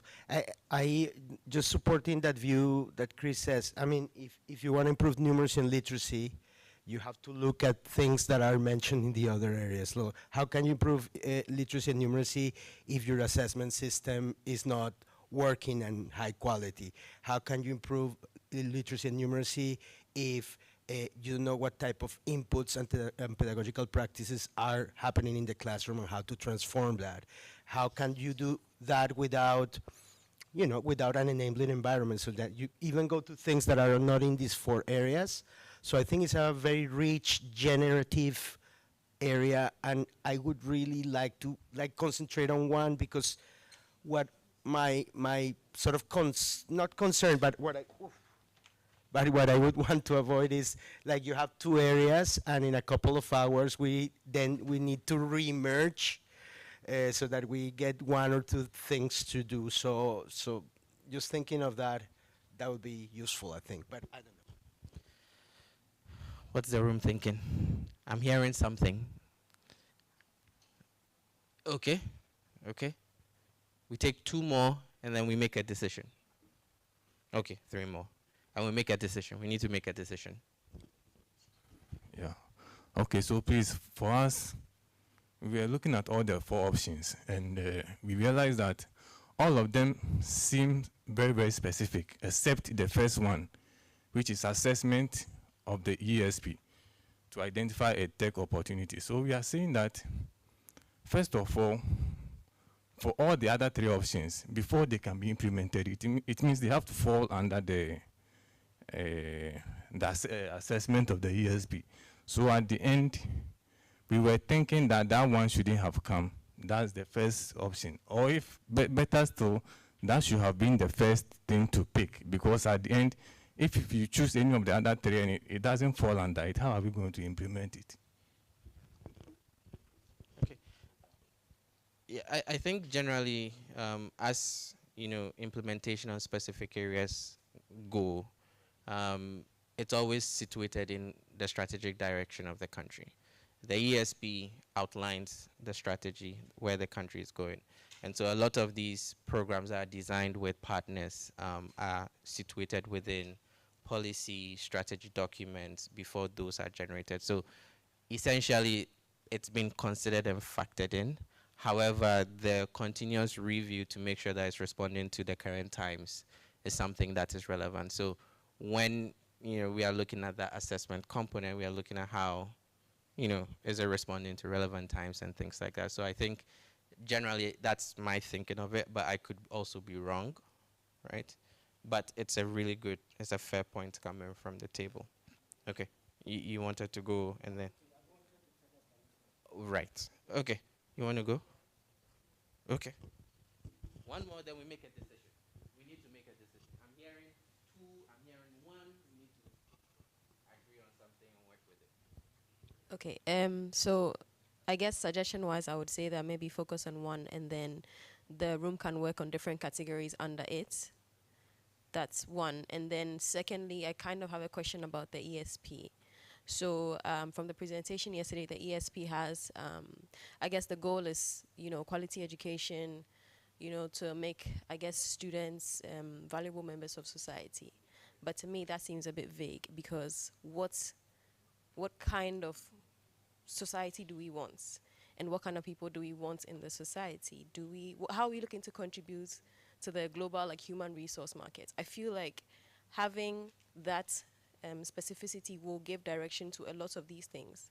So if, for example, we want to supply the global world with coders, or we want people who are building software solutions, then we know that our curriculum is geared more toward infusing I guess, tech and software into all of the programs. If we are looking to produce doctors or entrepreneurs, then that kind of guides the direction of what all this effort is going to. So just piggybacking off of his point, I think there needs to be a bit more direction. Running the strategic plan through the SMART acronym, it has to be specific. How can we get more specific about that? How do we measure that as a nation we are actually achieving the education strategic plan and other things like that? That's just something that I wanted to put out there. Thank you for that. Very interesting points. And it has multiple moving pieces, especially as you look at society in general. And that calls on inter-ministry collaboration, because there are multiple moving components within every government, every country that plays into employability, employment, tertiary education, and all of those other factors, health, mining. It's comprehensive, right?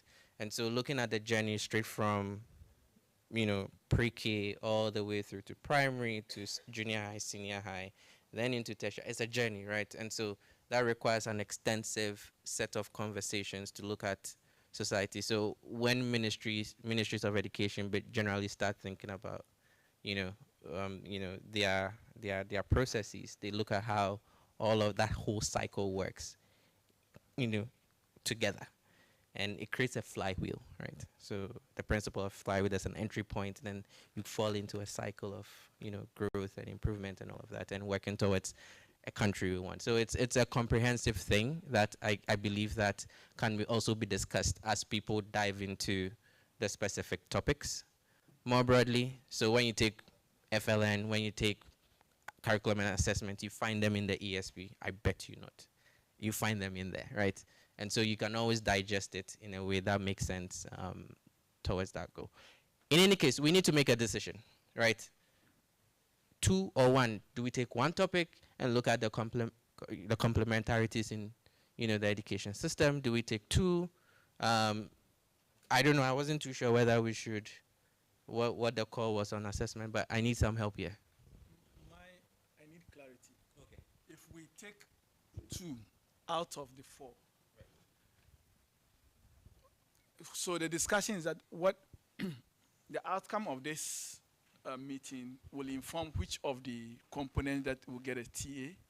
And if we take and leave some, how does it mean the other 2 will not be part? If I am to map or do this, there's several ways to link all of them together. Just take foundational literacy and numeracy. You can link it to the other 3, like my brother said. So it's just what you want, what do we want to do, what are we seeking to achieve. If it is all the 4, then let's work with the 4, unless we have some.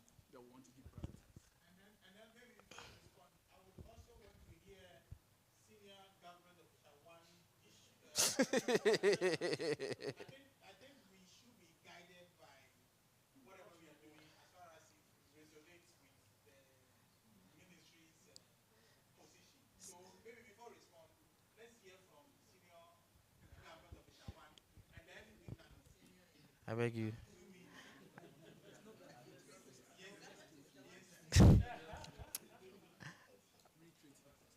Okay. Okay, so senior official 1 wants to listen. So he's going to listen. And he's, well, that one, I don't know if we have the faith in our constitution.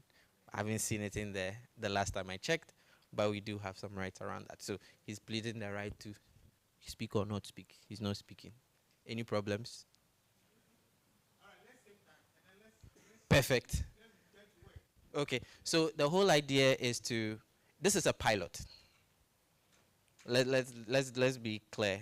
So what we are doing is we are looking at how TA can support the delivery of EdTech initiatives, or how TA can look at how technology can serve education, let's put it that way.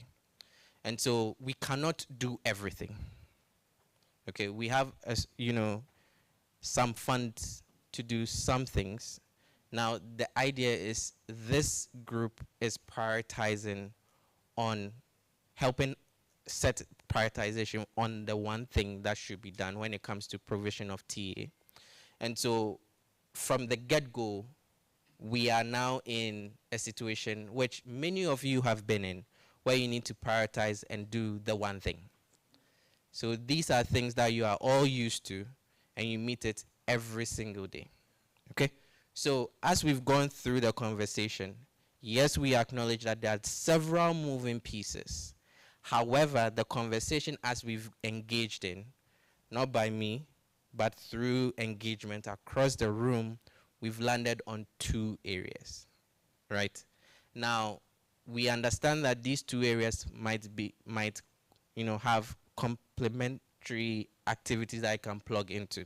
There are ongoing initiatives within the ministry that we can tap into. Now, with that knowledge in mind, because we have ministry and other players who work in the system, with that in mind, how can we identify potential TA initiatives that we can, for the 2, for the 1, that we can then say, okay, this is the TA that we'll be doing over the next 2 years to see how it supports delivery based on whichever outcomes it's been set. So once we are able to establish the case that yes, indeed, this is how a country can do TA to support delivery, whether EdTech, whether education is one of those things. We can borrow from EdTech, we can borrow from educations. We borrow all the time. Once we are able to determine and identify those things, we can then do more of what works and do less of what doesn't work when it comes to delivery of TA, right? And so this conversation from the very get-go, it's a prioritization conversation. We would definitely need to provide a set of options, and then the ministry would say, okay, this, based on everything we've seen from the consultation or engagement, these are the areas we want to address based on these timelines, and this is how we'll sort of budget across it, and so on and so forth. Is that helpful? Yes. So, Official One is coming in. Falco, you said I should speak, so I'm here to speak now. Okay, so so first and foremost, I want to anchor whatever I'm going to say here on the objectives of this particular assistance. I'm pretty sure yesterday that it was emphasized or raised, but let me put more emphasis on it. So the GP Tech for Education initiative is to achieve 3 objectives. And the first one, I'm not quoting, I'm just going to paraphrase it. The first one is to strengthen connection or connectivity between education sector plans and ICT master plans. So this is the first objective. So what is the connectivity, relationship, and how do we build synergies between these education plans and then ICT master plans? Then the second one is to strengthen capacity. So capacity in terms of program delivery, capacity in terms of the system. Then the third objective also talks about capacity building aura, but this time around it is building capacity for purpose of procurement of ICT equipment. So you can effectively put it as 2 objectives. The first one is strengthening the relationships or the connectivity, and the second one is more about capacity building. So these are the objectives of the ICT, Tech for Education initiative as conceptualized by GPE. Now, as a ministry, as I presented yesterday, we also have our own drive when it comes to issues of technology or tech for education. And the foundation of this is that we want to identify technology or IT as an opportunity to enhance learning outcomes. Fundamental, that is what we are seeking to do. And this vision, you can find it in our ESP and also in the ICT in education policy. So this is it. Now, the point number 3 I want to make is that as part of our bureaucracy for this particular program or workshop, we had an opportunity to brief Honorable Minister about this particular program. So Pablo, Honorable Minister is much aware that you are here and you are doing this particular program. So we briefed Honorable Minister about this particular program, highlighting some of the objectives. And then we indicated to him that one of the takeaways of this particular platform is to come out with a draft work plan. Then we sought his guidance or opinion. I mean, given these particular objectives, what are the things that he wished to have? Initially, I mean, we didn't communicate well because we didn't indicate the resources envelope or the resources involved. So Honorable Minister thought maybe we are talking about something significant. But we tried to communicate precisely in terms of the amount of money involved. Then he revised his advice or guidance or directives. So specifically what he mentioned was the fact that if whatever discussion we're going here, we should consciously try to also include in the activities issues of opportunities that exist within our ESP. In fact, to use his word, he spoke about reviewing the ESP, but I'm not sure whether we have enough resources to review the ESP for purpose of this particular program. So we can effectively have an assessment of the ESP. I tried to describe as an assessment of ESP to identify the opportunities that exist for tech for education and other things.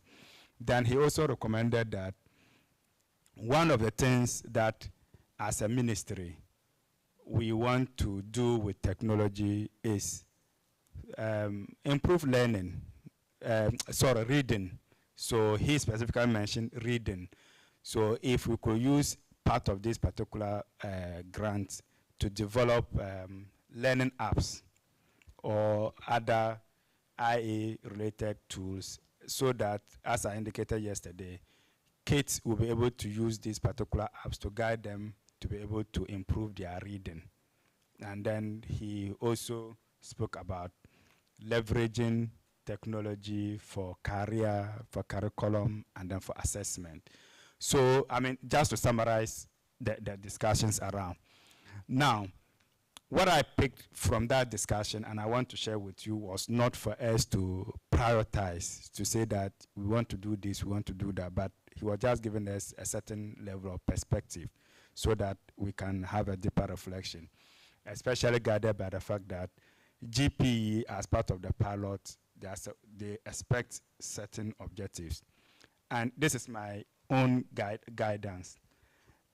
This is a pilot, and we are as a development planner, I know that when you are considered for a pilot, you are not just representing yourself, but you are also representing the concept.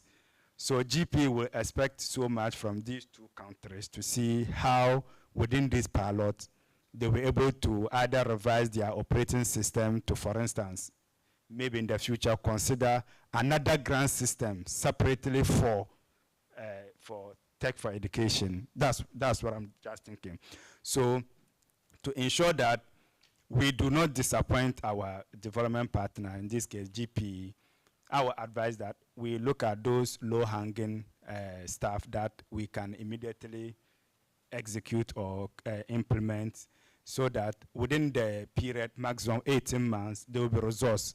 We should avoid, taking on activities that, one, is so expensive, we may not be able to have the enough resources to execute. That is number one. Number two, the procedure or the time required to execute that would go beyond 18 months.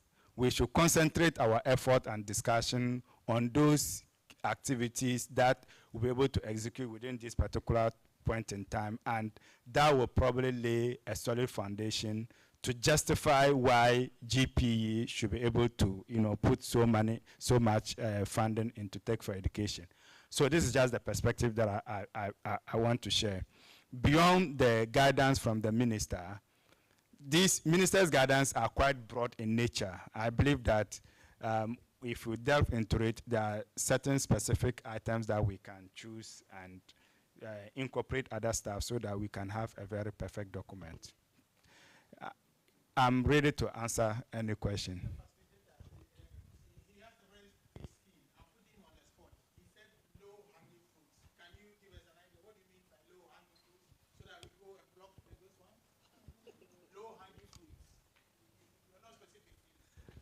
So, well, if I knew, I probably wouldn't have called for this workshop.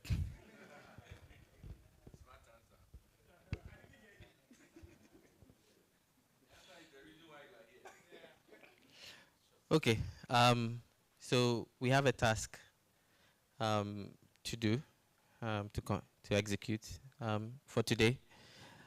We've had multiple conversations, so from now, after lunch, it's all work planning. Now, as I mentioned earlier in our session, we generally have on each table 3 copies of the draft work plan, like a structure of a work plan that you can work with. So generally, you can have a look at that.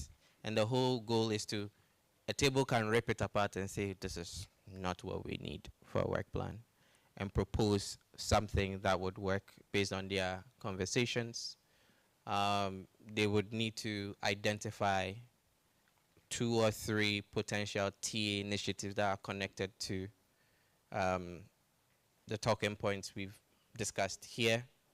I think generally we have three main areas that are coming up, i.e.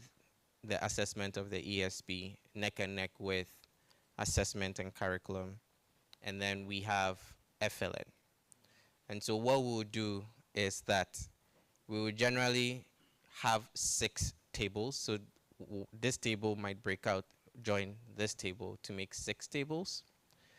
Then we'll have a somewhat randomized approach to this, where we'll count the tables, and then a topic would be dropped in as consultants, and then we begin to flesh that out when it comes to TA, right?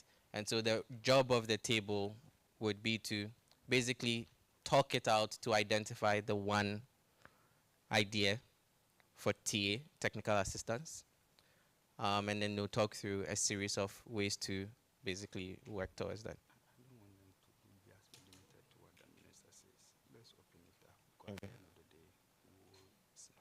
Okay. Synthesize everything and still get back to the minister. Okay. The education sector working group. Okay. To decide. Probably they could better address the minister did not want to, because we just went to him and started talking. Okay. So those ones are there, but I don't want us to limit ourselves to that one. Okay. Okay. So just make it clear. Whatever they think, let's say it won't be long. Okay. We still have to go through the approval process. Okay. Okay,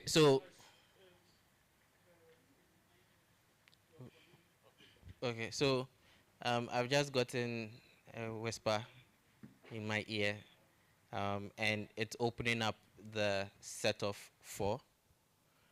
So if a table would want to go beyond the 3, leading topics, which is the assessment of the ESP, foundational learning, and curriculum and assessment, they could move on to a different priority area. But we would want to get to a point where we would essentially have different tables, different priority areas. And so I guess let's spend 10 minutes table by table agreeing on the priority area that we want to take on as for designing a TA initiative, maybe for 10 minutes. If you have, well, it's been opened up a bit. It's 6 tables, so there's 1, 2, 3, 4, 5, 6. Yeah, go for it. How was this different to the activity yesterday when we were building out the kind of, when we were developing the activities and the outputs? What should we be building on the work that we did yesterday? Okay. Yeah, so you can. So what can happen? You can also build on the work you did yesterday, right? You started something, you want to build on the work you did yesterday. Okay. Okay. Okay. Okay.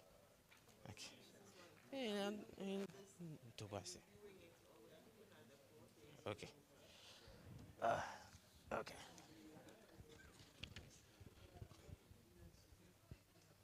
Yeah, yeah, yeah. Oh, yeah, yeah.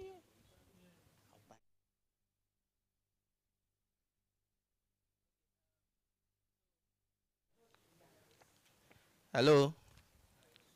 Okay, so as you can see, you have these documents on your tables, right? This document is a structure of a work plan that we've used multiple times. And yesterday we went through the methodology of building a work plan, where we put together some structures of what could potentially go into a work plan, right? And what we said was that we looked at multiple work plans we've used in the past. We've also looked at other potential work plans that have been used in the education system. We looked at the way ministry operates more broadly and what has been successful as a document to communicate what we'll be doing over time at a high level. And this is now coming to basically agreed with the ministry as well. There was engagement and consultation on getting to this point. Now, what we are saying is that this may or may not be the ideal work plan framework to use, right? Within the context of, in terms of a template or a structure, right? Within the context of the kinds of TA we want to deliver across the topics we've discussed it. Are we together? Okay. So now we have the documents at our tables. Okay. Generally, the ideal situation would be we take a topic, we design a set of TA activities, and it will be plug and play. You can basically fit it within this work plan, replacing it with certain words or whatever to form, you know, an initial high-level structure of a work plan. It may not. So it's at your table to basically say, okay, as we build our work plan, this might be a useful tool that we can use to basically build out our TA initiative as a team, or it might not. If it's not, feel free to rip it apart, put something together that you feel would make sense. But it's essentially a guide to accelerating the work as we move along, largely because we don't have too much time, as always, to get through a lot of these planning. So it's generally a template that has been provided to hopefully accelerate the work that needs to get done within the day. Is that helpful? Okay. So it's not, you know, basically saying overhaul everything you've heard over the last couple. It's generally saying that this could be a guide in bringing this into perspective to communicating to the ministry what we are doing generally. We don't have this. We can try and share a soft copy. Okay. Okay. Yes, and if possible, we'll try and share soft copies as well right now, so that you can have soft copies to edit directly as well. Any questions about the document?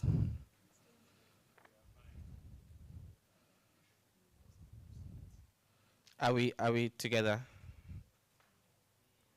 Any questions?